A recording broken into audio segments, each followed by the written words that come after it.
Inilah pengalaman ngeri saya sebagai seorang penunggang motosikal.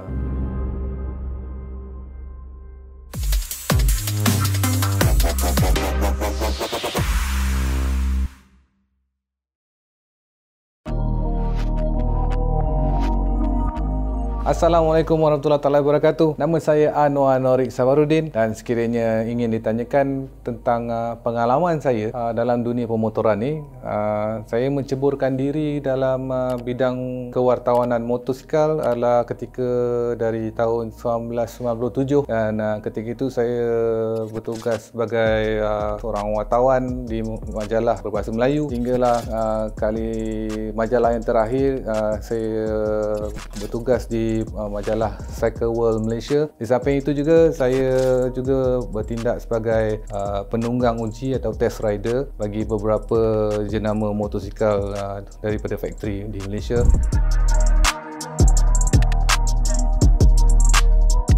Sekiranya nak ditanyakan juga pasal pengalaman saya menunggang, biasalah sebagai seorang rider ataupun penunggang motosikal, kita tak lari jauh pada faktor pernah aksiden ataupun kemalangan. Begitu juga saya, walaupun saya banyak menunggang ataupun menguji motor, berbagai jenis motor dalam lita, ada juga ketikanya saya harus menunggang atau menguji motosikal tersebut di jalan raya yang biasa. Ada juga terlibat dalam beberapa kemalangan kecil, tapi tak ada satu pun yang serius. Hanyalah ketika sampai ke tahun 2014, ketika itu kemalangan yang agak besar pada diri saya. Secara kasarnya saya tak ingat langsung macam mana terjadinya kemalangan tu. Kemudian apa yang telah diberitahu kepada orang sekeliling saya bahawa saya terlibat dengan kemalangan bersama sebuah Myvi yang kemalangan tersebut juga agak besar dan hampir meragut nyawa saya lah.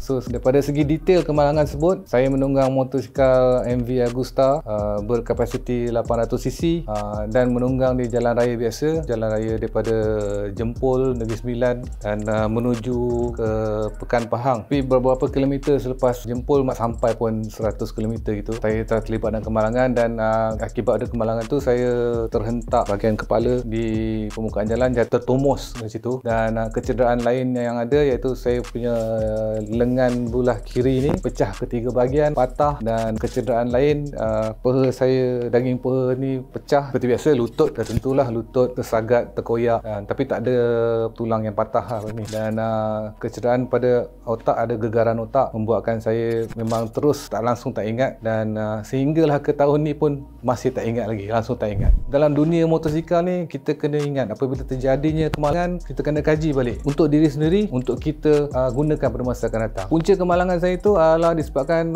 kecuaian seorang pemandu kereta yang terus masuk sempang ketika saya datang. Kalau mengikut report polis wanita tersebut, dia kata nak masuk sempang, saya tak ada ke depan, dia masuk, tiba-tiba saya sampai. Saya walaupun saya tak ingat kejadian tu berlaku macam mana, tapi bagi saya tahu apabila melalui jalan raya biasa yang kecil, jalan biasa, pos ketuan jalan biasa, bukan highway, tahu jalan dia kecil, cuma ada satu lorong dan ada kereta-kereta lain, takkan saya nak rembat 200 km sejam. Dan lagipun tempat kejadian tu adalah sebuah jalan raya yang lurus dan flat dalam lingkungan 5 km. Kalau saya bawa 200 km sejam pun, pemandu tu mesti nampak saya dah datang. Jadi wallahualam, sama ada dia main telefon ke ataupun dia jenis yang tak boleh mengagak, dan mungkin dia tak sangka yang kebolehan motosikal boleh berhenti macam mana. Dia ingat macam kereta, senang-senang nak berhenti. Kena tahu punca kenapa anda kemalangan.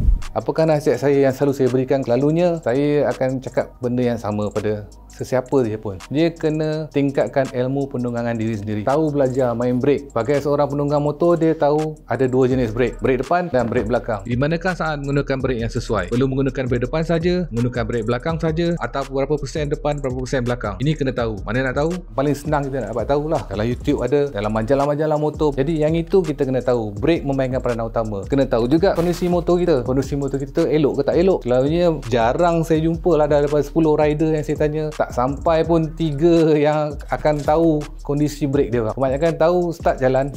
Selagi tekan brake boleh berhenti, maknanya brake okey kata dia. Tapi dia tak pernah tengok pun brake pad dia ada tebal lagi ke dan nipis bagus ke, kalau pakai jenis mangkuk tu, brake shoe dia tu masih elok lagi ke tidak, bunyi dah bising ke. Tak ramai yang ambil tahu. Ubah sikap kita kena tahu, ambil tahu. Kalau pada segi motor juga, kena tahu tayar kita tu adalah tayar yang bagus ke tak bagus. Tayar yang bagus ni dah tentunya mahal. Kena ingat sistem kata orang tu nak grade dengan tayar. Tayar yang cengkam, yang grip, yang lembut, yang kata orang tu boleh lepeh lah pakai tayar tu, selalunya tak tahan lama. Kalau nak tayar yang tahan lama, yang boleh pakai bertahun-tahun, selalunya tidak mencengkam. So kalau boleh ambil yang pertengahan dan takat mana yang mampu. Tapi bagi saya, investment untuk tayar adalah satu investment untuk nyawa lah, senang cerita. Helmet, pakailah helmet. Tapi kebanyakan pakai helmet, nombor satu tak mengikat helmet. Pakai sarung bawa, kalau tak ikat ni takut terhenjuk ke, jatuh ke, terentak bumper pun kadang-kadang boleh tercabut. Bawa laju-laju kena angin pun tercabut. Dan nombor duanya, pasal helmet ni, tolonglah invest ataupun laburkan sikit duit, beli helmet yang berkualiti. Tak payahlah beli helmet ribu-ribu.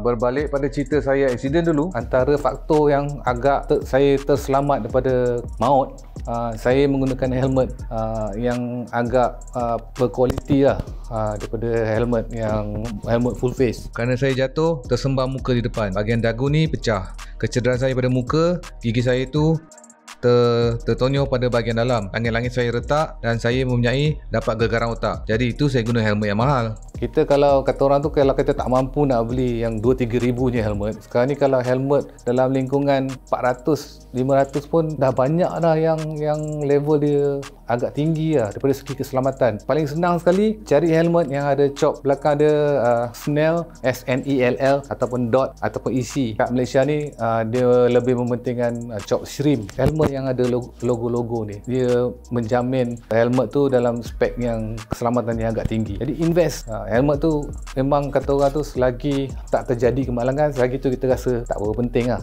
Dan nasihat terakhir saya, carilah masa, carilah ruang untuk ilmu penunggangan. Jadi akhir kata daripada saya, kita hendaklah sentiasa meningkatkan ilmu diri, ilmu penunggangan untuk jaga level keselamatan yang tinggi sikit untuk diri kita. Ingat, kalau kita naik motor, kita melanggar, kita sakit. Kita dilanggar, lagilah sakit. Hati-hati di jalan raya. Jumpa lagi dalam episod akan datang. Sekiranya anda sukakan video ini, tolonglah like, komen ataupun share. Dan sekiranya anda mempunyai apa-apa cadangan nak kami ketengahkan, boleh tulis di ruangan komen. Kita jumpa lagi. Assalamualaikum.